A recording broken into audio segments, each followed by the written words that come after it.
Mr. Feller? Thank you, sir. A few topics today, Robert. On BP, Yes. we're told the administration asked BP to stop work on the temporary cap because some scientific questions needed to be answered. Does this suggest that there are, in fact, serious questions about the viability of the cap? Well, let me give a broad answer here and walk through some of what you discussed, Ben. As I think you all know from Thad Allen's briefing, I believe, yesterday, we want to figure out the structural integrity of the well bore. And why that's important is a whole host of reasons, but particularly we want to judge the integrity for the use of that the blowout preventer on the well, either for a capping procedure now or an assistance in the capping procedure with the relief well. And let me explain why that's important. So the ceiling cap, and I should stress here that this is not related to the containment architecture. And what I mean by that is we believe that the cap will work just fine in the containment, that through a couple of different areas that cap will take oil to the surface, as well as through the choke and kill lines. The Helix producer that we've talked about coming online has increased and ramped up its production. And we think in the next day or so, we will easily see a containment capability that exceeds any of the previous days as we get to 60 to 80,000. Now, why the pressure tests are important and why the well bore integrity is important. When you close the vents and you increase the pressure, if the structural integrity of the well bore isn't strong, what you'll get is oil coming out of, let's say there was a rupture in a disc. You'll get oil coming out into the strata, which could lead to oil leaking from not the blowout preventer where it is now and what is being capped with the seal, but this could come out from multiple points on the sea floor. Obviously, that would complicate, be a very complicated situation to deal with, because again, you could have oil coming from a lot of different or several different places that don't have blowout preventers on top of them, right? So we want to conduct structural testing in order to make sure that the well is safe and secure. Before that testing begins, Secretary Chu, other government scientists, and scientists in academia have asked a series of questions to ensure, out of an abundance of caution, that the steps we're taking and that BP will take during the pressurization tests are done so that the integrity of the blowout preventer and the integrity of the well are preserved. In other words, this is a first do no harm to the well. This has happened in many different occasions throughout this process in the past 86 days, when scientists have asked BP additional questions and insisted on information and calculations and that scenarios be run through before some movement happens, in order to make sure that we're not, in a time in which we're increasing our containment capacity, not doing any damage to the well. So the scientists are in a meeting with BP as we speak, and going through BP's answers to these questions, and we'll have a sense probably in the not too distant future, probably in the next few hours, what the next steps are. I do not, again, consider this to be some giant setback. I do believe it's a series of steps and questions that we've asked and that are being taken in order to ensure that what we're doing is being done out of an abundance of caution to do no harm. Do you have a sense right now of when people will have the information they need to continue the work? Well, the meeting they're in started at 1 o'clock. So I anticipate we will have some preliminary judgment and information. They're getting that right now, and may have something in the next couple of hours that may lead to the next steps in terms of that pressurization testing. This does not, though, have to do with this is not connected to the relief well. When is work on that going to continue? Well, I think BP mentioned that they had paused, I think, on some of the scoping on this. I don't have any information on that, but that was not something that we were involved in, and this has again happened at many points throughout this process. So this is different from that, and again, the containment architecture that will lead us to a containment capacity of 60 to 80,000 barrels is not in jeopardy. Two other quick topics, please. On politics, the Speaker of the House apparently didn't think you were stating the obvious when you talked about there being enough seats in play for Republicans to potentially win control. And she, several reports, including her own, that she's lashed out at you for those comments. What is your reaction to that? Does it matter to you? Well, look, of course, the opinion of the Speaker of the House matters to me and matters to Democrats in Washington and throughout this country. Let's be clear that the work that the House and the Speaker have done over the past 18 months in making tough choices, in making tough votes, and in passing the agenda of this president have been monumental. I have not spoken with the Speaker. Would you like to? If there's an occasion to speak, of course. But I don't have a whole lot to add to what I've said the last couple of days on this, Ben, except to say that, as I said on Sunday, in 3.5 months or so, we're going to have an election that will be based on a very clear choice. The House leadership will be down here today to talk about the upcoming agenda for the next several weeks, extending unemployment insurance. The House has already obviously passed financial reform. They passed an extension of unemployment insurance as well. We'll talk about funding for the supplemental. There are a whole host of issues that will be worked on in the next couple weeks that will highlight the choices that voters will have. And I think in that choice, we're going to do very well. And as I have said throughout this, I think we will retain the House and the Senate. In one report, she was paraphrased as saying of you, "I don't know who this guy is. I've never met him before." That's literally true, right? We have met before. How would you describe your relationship with the Speaker? Cordial. I mean, I have not seen that report, but so I haven't seen that. I don't know. One other quick topic, please, on this controversy involving the Iroquois lacrosse team. The report today, the State Department has dropped its demand that the team get new higher security U.S. passports, and that allows them to travel. Do you know why the change of position? No, but I can let me get some information for you from the State Department on that. Yes, ma'am. A couple of topics as well. On the economy, why is the administration turning to Bill Clinton with the meeting today? Is it a reflection of the fact that he's seen as having better relations with business and more moderate economic policies? One of the ideas that the president is here to discuss former president's here to discuss with President Obama and clean energy CEOs is a Clinton Global Initiative effort at retrofitting large buildings, making them energy efficient, training workers in gaining the skills needed to retrofit and weatherize buildings. A project that is going on at the Empire State Building now is an example of that. That creates jobs and creates training for those that are involved. This is an idea that he has worked on through the Clinton Global Initiative that he's spoken with the economic team about and will speak with the president about. So it doesn't have anything to do with the Buffett meeting, the Chamber of Commerce, No, and the CEA report? Warren Buffett was here earlier today.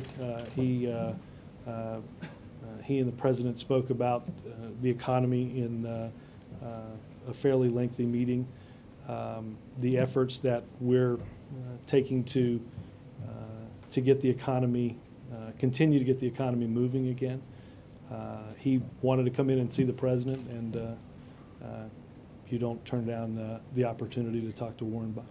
So the timing's really just coincidental. A bunch of things have all happened at once. It seems like it's a very big jobs day. Well, we have been working on this agenda for each and every day of this administration. And the question about BP is earlier today, the White House Natural Resources Committee voted to block BP from getting future offshore oil drilling leases. We wonder, The does White adminis- House Natural Resources No, Committee? that's why I, Okay. the House Is this Natural Resources previously a committee Committee. I was unaware of. The Why is House there Natural now? Resources Committee. Did what? Anyway, the House voted, as you know. Does the administration support that position, and do you think that it could I will stop be honest with BP you, I have from not, making the money it needs to clean up?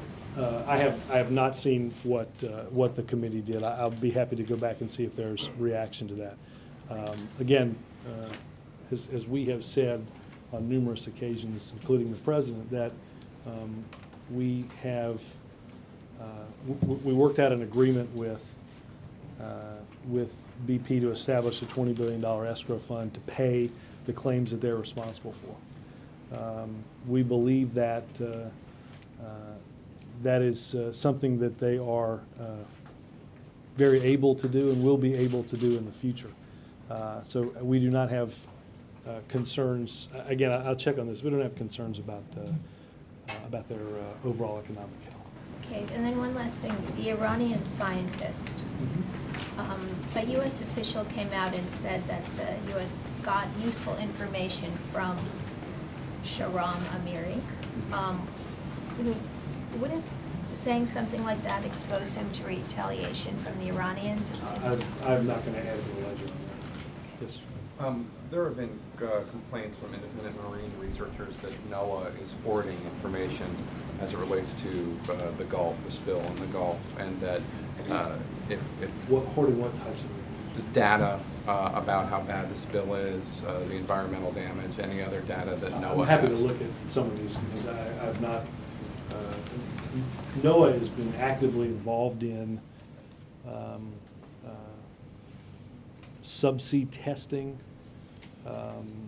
They are obviously have been heavily involved in monitoring the movement of the oil. They monitor. They have monitored currents like the loop current. They are very actively involved in our response effort. And I have not seen that type of information. On a theoretical level, shouldn't they be sharing that information with the public and with independent researchers, or is it proprietary and only belongs to them? I don't. Again, I'm happy to look at what people think that is not being shared that should be. Again, Dr. Lubchenco and others at NOAA have again been very actively involved in this.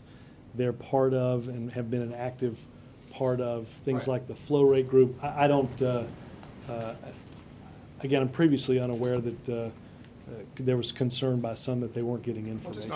Okay, so I understand you're not familiar with these details, but on a theoretical level, shouldn't organizations like NOAA share as much data as they can with the public and with I'm other? not trying to be obstinate, Jake. I just don't. I'm happy to look at complaints that that's not happening. I'm not under the impression that NOAA's hoarding data.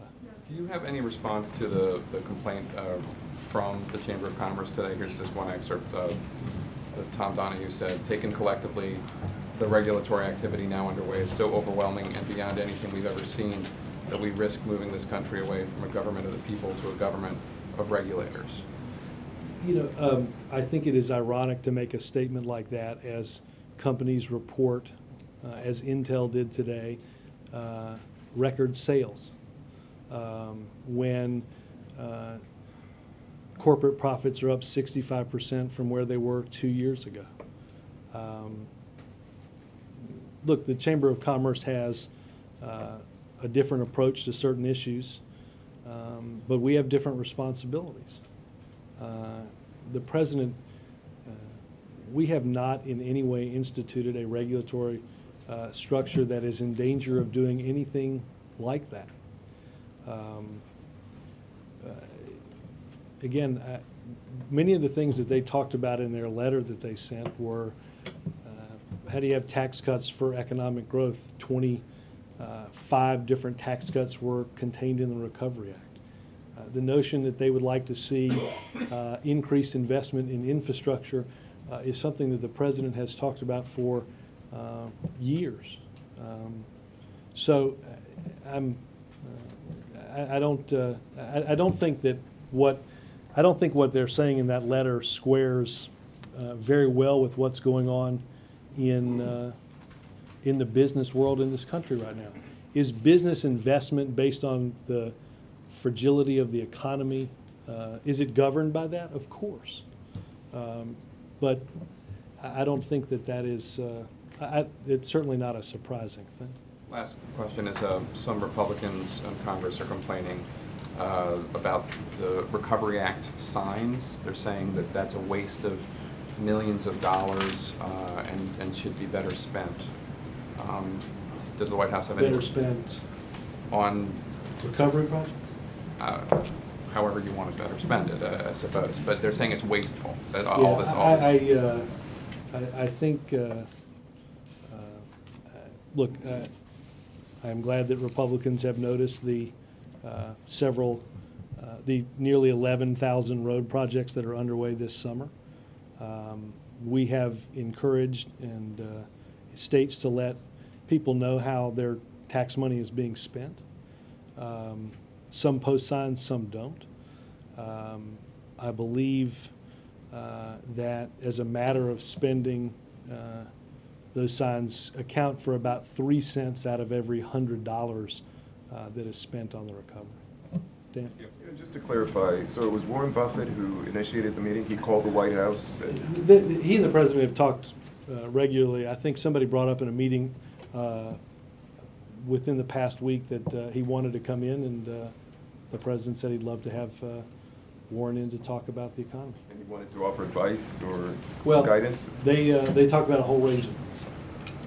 Okay. Yesterday when we learned that the decision to postpone that integrity test took place at 4:30, but that wasn't made public until some 5 hours later.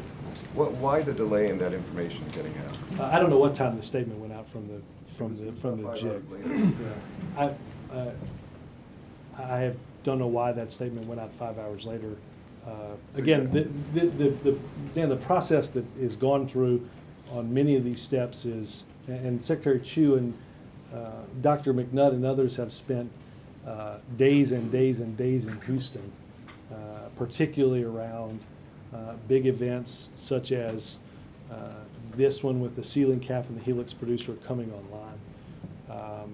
And we simply asked BP a series of questions that we felt comfortable wanting to know the answers to prior to Admiral Allen and the Federal Launching Coordinator signing off on these pressurization tests. I think what's important is, again, we get this right. This is the 86th day. The containment architecture that we have in place is greater than at any point in this disaster. And we are, our attitude is that we should be doing this in a way that's cautious and not risky.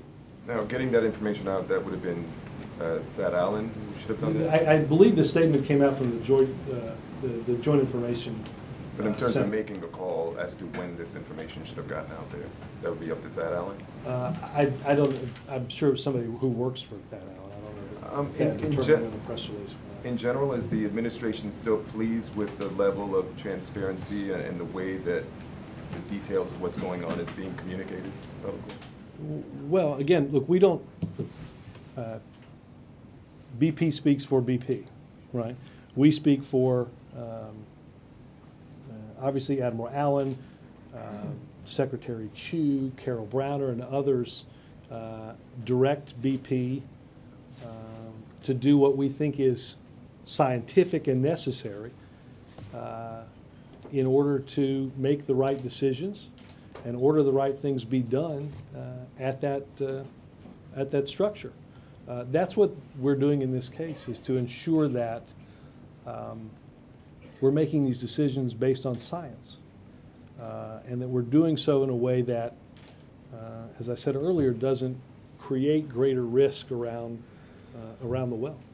Just to follow on the question about Bill Clinton, not only is he involved today in discussions about job creation in the private sector, but also he will be going out there on the campaign trail quite heavily, assisting with the upcoming midterm elections. Has he sort of become a key lifeline for the administration? Well, Dan, I think Bill Clinton has probably been campaigning longer than I've been working in politics and you've been reporting. I think it would be crazy not to have a very popular former president out campaigning as he has in virtually every election cycle that I can remember in the last, since 1992, so almost 20 years. One final question on this controversial mosque near Ground Zero. Is the White House following that? Any comments? I don't have the information. Thank you, Robert. How do you respond to critics on the Hill, Republican critics on the Hill, who say that Bill Clinton is in this meeting because relations are so bad between the president and business? I think I answered that a minute ago. The mediator? No, they say that he actually needs. No, I know. I think the reason that Bill Clinton is in the meeting is one of the ideas that is being discussed in the meeting is an idea that they came up with at the Clinton Global Initiative. Right, I know that. But I'm asking, how do you respond to people who say that's not the real reason? The real reason is that relations are so bad that he needs a mediator in there. Well, Bill Clinton is the guy who can perform that. Do you think the president's relations with business are as good as Bill Clinton's relations with the business community? Yes. You do, based on? Based on the fact that I think we have done a lot to improve the business climate in this country, as evident today by the profit and earnings results that are being released. On the oil spill, is the president spending much time on that now? What is he doing? The president receives updates throughout the day, and I believe is going to speak at 3:30 with the scientific team down in Houston.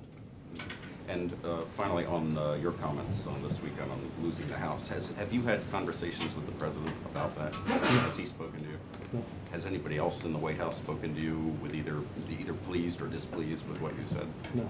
Have you been contacted by anybody on the Hill, any Democratic members or staffers, either pleased or displeased? I have not heard So from it's any been Democratic total members. radio silence on and telephone silence on and email silence on the entire topic. I have not talked to any members on Capitol Hill. Or emailed or had any conversations with anybody about the whole thing? No.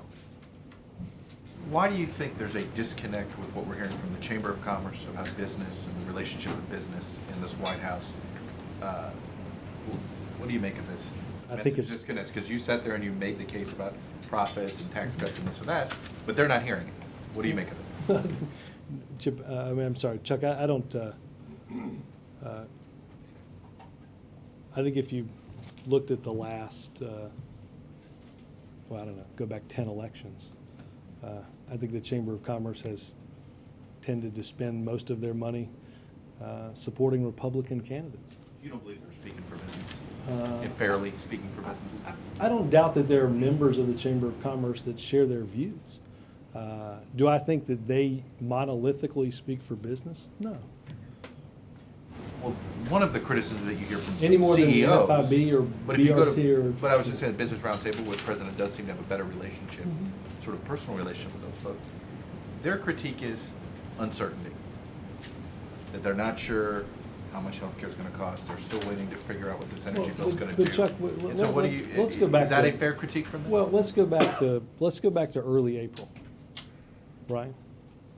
When there was this before what happened in Greece and Spain happened, and right after healthcare.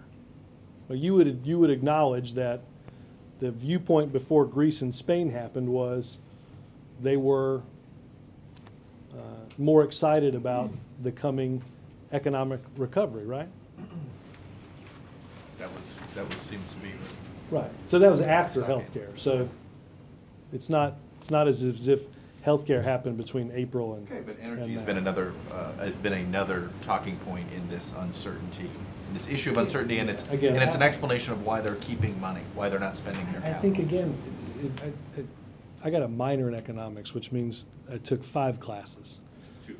Well, I think collectively our 7 classes might come to the reasoned deduction that business spending at a time in which the economy is worse than it has been since the late 1920s might denote that business spending is bad. But there still seems to be this disconnect, at least between the rhetoric, between the relationship that you believe you have with the business community and the relationship the business community seems to Again, be upset about. and I think probably somewhere in between there is politics. Again, I don't, I mean, do I think the Chamber of Commerce is going to spend tens of millions of dollars trying to elect a series of candidates that are different than the candidates that the president's going to try to elect? Yes. But I think that was true in 2008, in 2006, in 2004, in 2002, and 2000, and 1998, and 1996, and 1994, and 1992 when Bill Clinton was there. That's, what's the percentage of money that the Chamber of Commerce donates to Republican candidates on each election cycle? I don't know the number, but my guess, would you hazard a guess that's above 80%? I would like to check the numbers, but it's clearly a majority Republican. I'll put my 20 down on above 80. Senator Lugar today is calling it more clarity on this timeline and Afghanistan. First of all, did Senator Lugar contact the president privately about the concerns he was going to raise publicly before he raised them? I will say Senator Lugar and Senator Kerry were here, I think, yesterday to meet with the vice president on the progress that the Foreign Relations Committee and the Senate are making on START. I do not know if the president stopped by that. So you don't know if he's been. Was somebody in the White House aware that Senator Lugar was I going to don't make these know. comments? I can check with NSC. And going back to your comments on Sunday, would you have uttered them differently, knowing? Is there anything you would change about what you had said, considering the criticism Well, that's being posed? I might ask you all to read the comments before you do your stories. You still stand, not just stand by them, but you wouldn't word things any differently. Again, I think what I said was what I hear you do from 9 to 10 most mornings on MSNBC. I don't think I said anything that was politically shocking. It's a little different when he says it than when you say it. Well, I don't know why I would say something about Chuck like that with him in the room, but. But if it would make the folks in the House feel better, Sure. would you have worded things a little bit differently? Of course. Robert, do you think Jonathan. you've handed Republicans an issue? No. Jonathan? What has the president been doing in the last 48, 72 hours to ensure the passage of FinReg, the financial regulations bill? Has he done any outreach and has he personally Look, connected with any well, senators? I think in the last 24 hours, I don't know when the last of the, I don't know how many hours it's been since Senator Nelson, I think, made it likely to be 61 votes in favor of that bill passing. Jonathan, Secretary Geithner, Director Summers, Christy Romer, the entire economic team have been working on this issue since we came into office, and spent a lot of time walking people through the legislation. And I think clearly a piece of legislation that, in January or February was unclear whether you could cobble together the support to pass is not only going to pass with more than 60 votes, but it's going to institute rules in the road that we haven't seen for decades, and will put consumers in charge of their finances in a way that they haven't been in a long time. So you think you've got this in the bag. So what are you planning on in terms of a signing ceremony and when? I think the Senate is going to take this bill up tomorrow, and we'll sign the bill at what point it comes down here. I can assure you that the president will make an issue of passing what is a significant part of our economic recovery, and that is putting in place rules that do not allow the type of activities to happen going forward that happened just a little under 2 years ago. It is important. We fought for it, we included, and we're going to get a strong consumer office.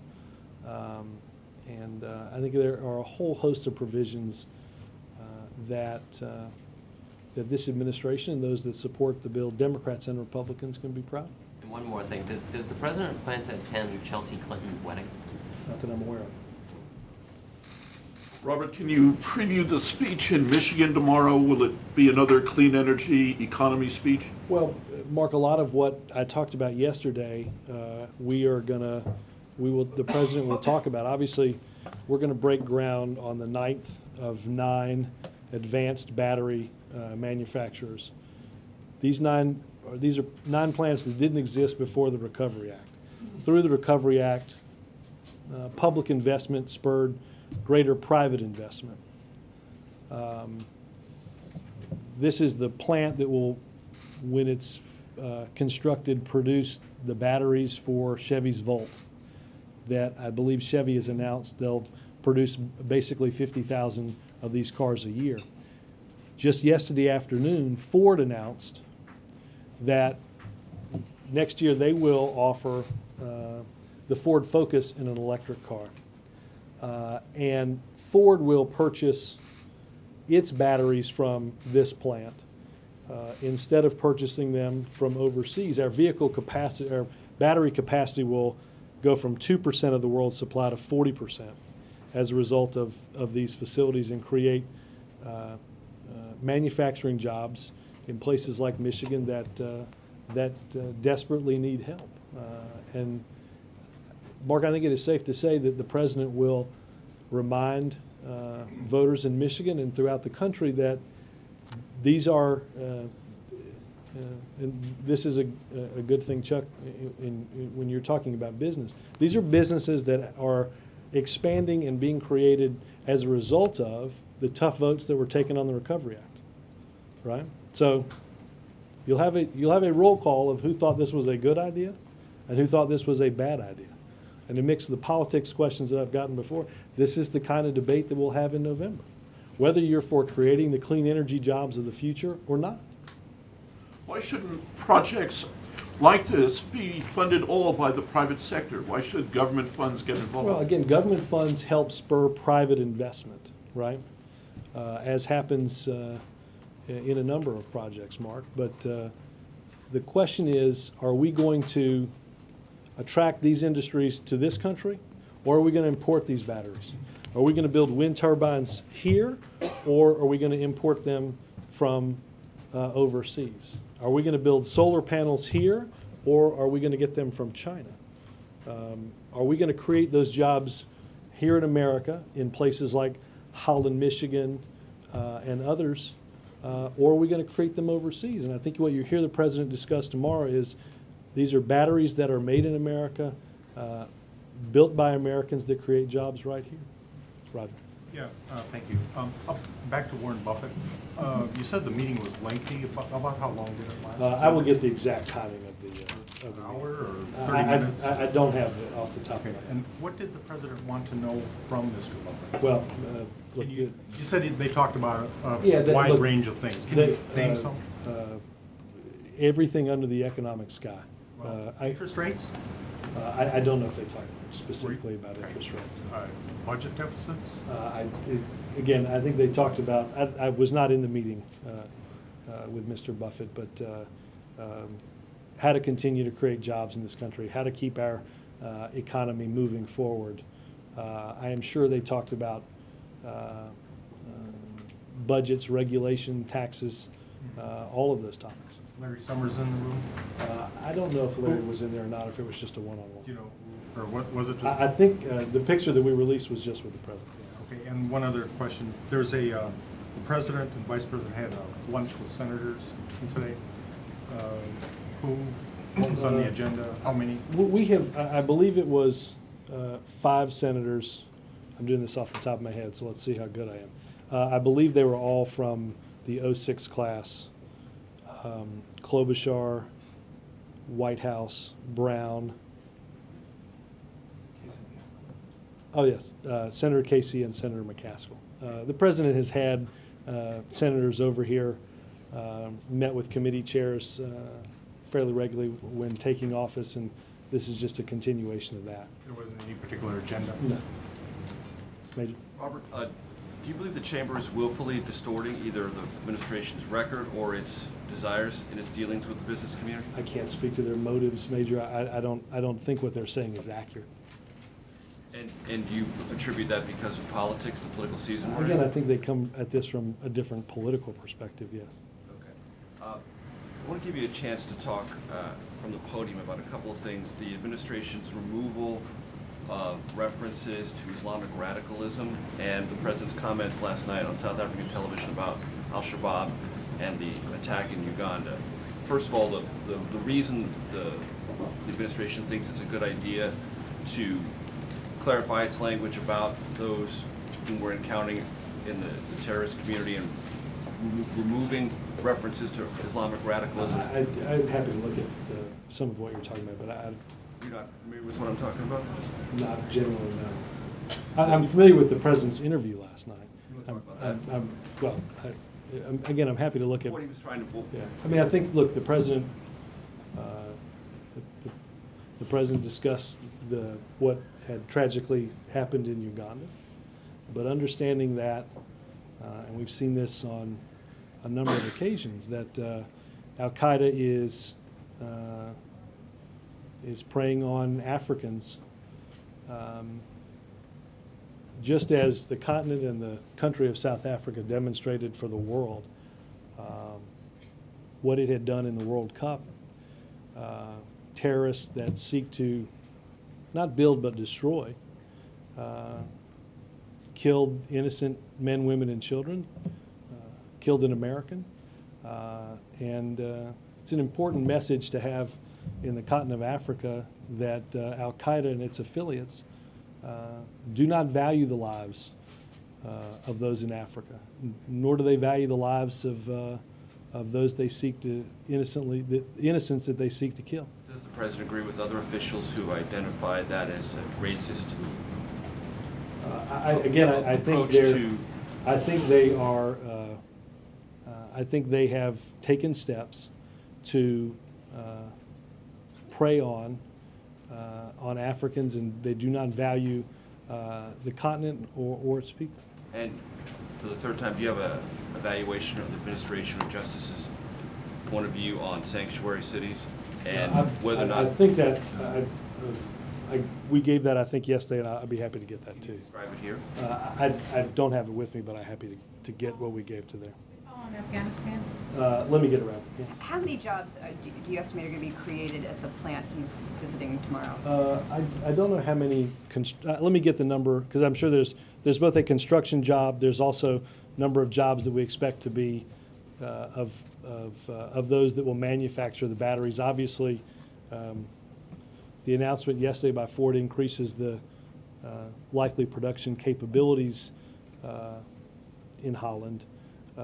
As they're producing now not just batteries for the Chevy Volt, but also the Ford Focus. And when did this is what, the second or third battery event he's done? I think so, yeah. And I know Biden's, when did batteries become such a subject of interest for him? Did he get some battery demonstration early on? Can you talk a little bit about this battery? Look, I think if you charge out. a good suggestion, but I won't repeat that line.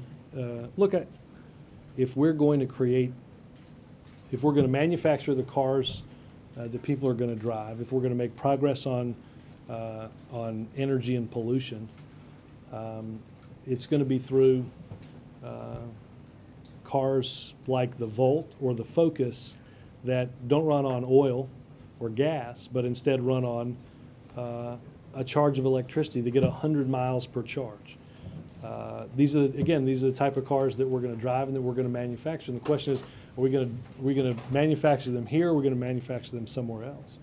In order to have them, I mean, the biggest technological leap that had to happen in this was, how do you create a battery that's small enough to fit in a car that charges for a longer period of time, that enables somebody to go more than just a few miles without either having to charge it or using a gas-electric hybrid engine, and uses electricity at certain points but gas at others.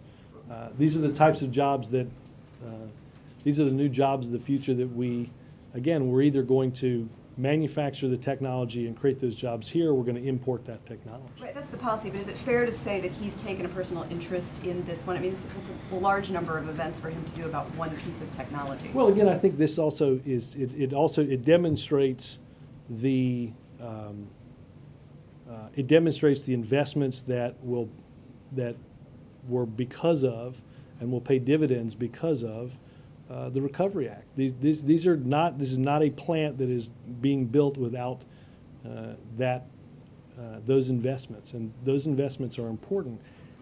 I will mention, as we talk about autos, for instance, we're talking about the business climate. One of the things that Carol Briner and others here have spent an awful lot of time working on is how to take regulations and rules like corporate average fuel economy, greenhouse gases, and give business the certainty to manufacture not one car in California, a different car in the Midwest, a different car in the Northeast with different emissions and fuel standards, but instead to provide uniformity and certainty across all vehicles. That had been talked about for 30 years in Washington. And for 30 years, corporate average fuel economy didn't rise. That changed. Very early on, the president signed an increase in corporate average fuel economy and certainty in emissions rules across the fleet. We expanded that to work trucks just a few months ago for the first time ever.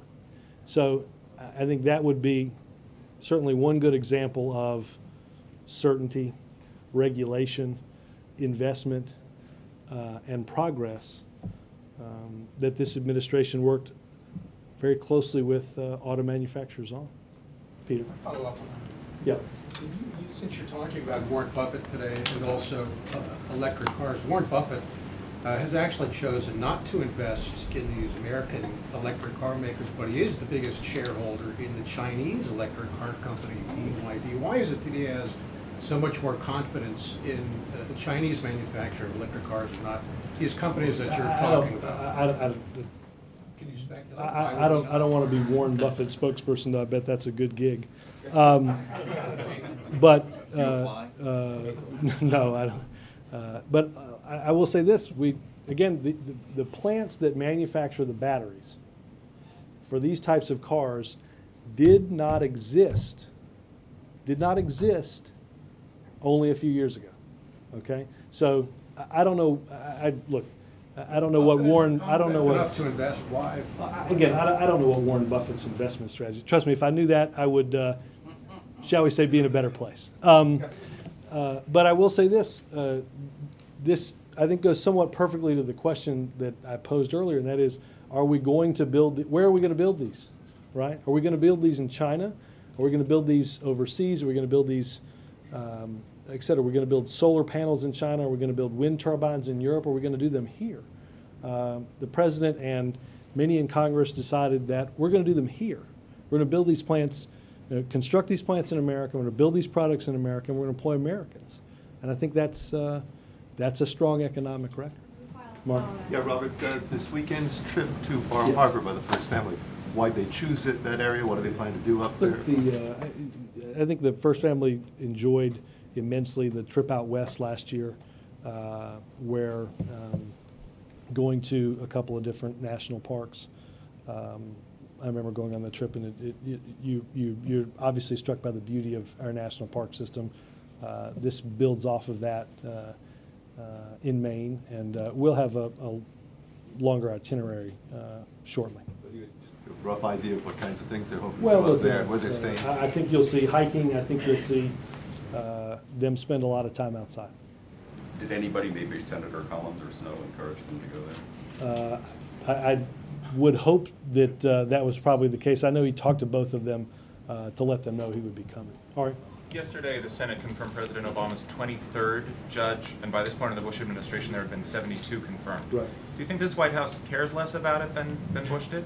Well, let me tell you, if it was just a matter of nominating the judges, that would be an easier way to do this. There are 21 judges that have passed committee that are pending confirmation. 13 of those passed the committee unanimously.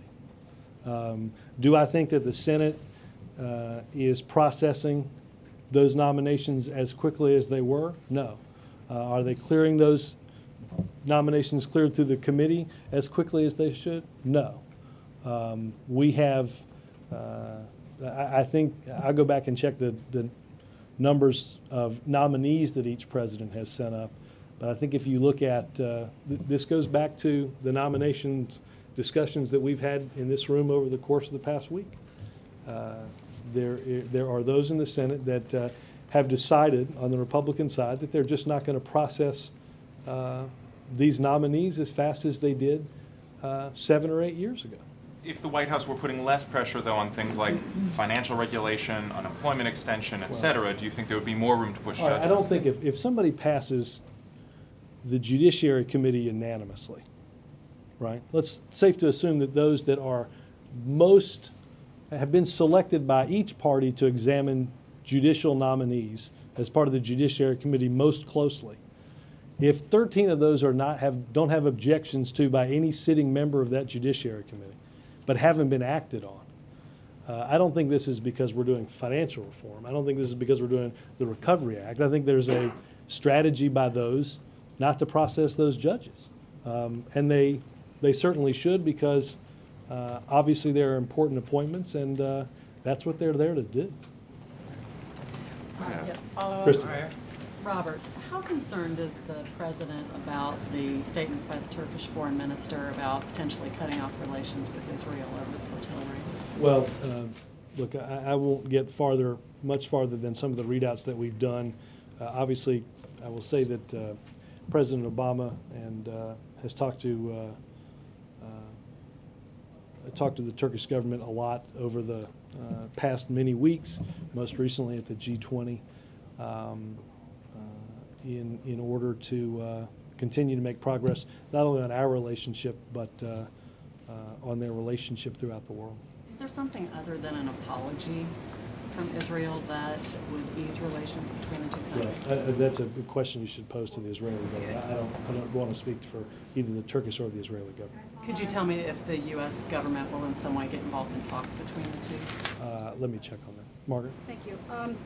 Robert, do you believe that Americans associate the Clinton era, the Clinton presidency, with a time of more economic bounty or better economic opportunity for America? And aside from all the chamber questions, et cetera, does the administration want to send a signal to Americans that you're tapping President Clinton's expertise, people like Jack Lew, in an effort to bring some of that back? Or do you think was the that's economy better in 1997 than it is right now? Yes.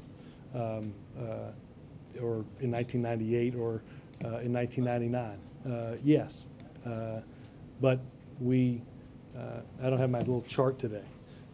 But yesterday. Right. But the depth of what we've, not to minimize, the depth of what we faced in 1991 and 1992 wasn't as deep by a factor of probably 2 or 3 than what we're facing right now. That is to say that, look, whether it's Jack Lew, whether it's Bill Clinton, whether it's others, there are obviously those with a great amount of expertise in economics and in economic policy. Our hope is to fuel economic growth and build the types of companies and plants and jobs that we're going to highlight tomorrow. Obviously, at the end of that 8 years, we know that there was a dot-com bubble that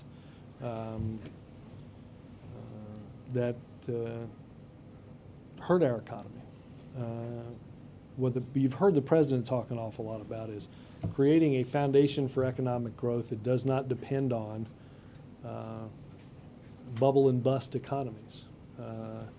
That is going to take a long time to do, but I think tomorrow is a pretty good example of what the president hopes to see in the future. Just to clarify quickly then, I know people don't like to hear bad news in an election year, but isn't what you're saying that even with some of the best experts from some of the flushest times in recent memory, just that alone can't instantly bring things back, that no matter who's in place, it's going to be Well, Margaret, longer? I don't want to leave anybody with the impression that we thought hiring a certain number of people would necessarily bring back the economy of, look, obviously you're talking about somewhat different circumstances. You're talking about fundamentally a different economy.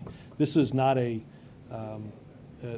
personnel alone does not determine, ask the Cleveland Cavaliers if personnel alone or ask anybody, every team except the Lakers put together a team to win the NBA title and only one did. So I don't want to leave anybody with the impression or the illusion that hiring a certain number of economic advisors with a certain number of ideas is in and of itself going to, again, there were some real structural problems with the economy that we saw in the late fall in 2008 that we're having to deal with. Problems, quite frankly, that built up over a number of years, not something that just happened overnight. That hole is going to take a long time to fill in, and that's what we're working through. Yes. Given some of the rhetoric and some of the votes on the Hill over the supplemental, and also some of the discussions that he had on the sidelines of the G20 with British PM and others, is the president getting concerned that patience with the Afghanistan policy is wearing thin, either among allies or among even Democrats on the Hill? No, I mean, look, I think it's important to understand that, Richard, we've been there for almost 10 years. But let's be honest and say that the resources that are there now have not been there for 10 years.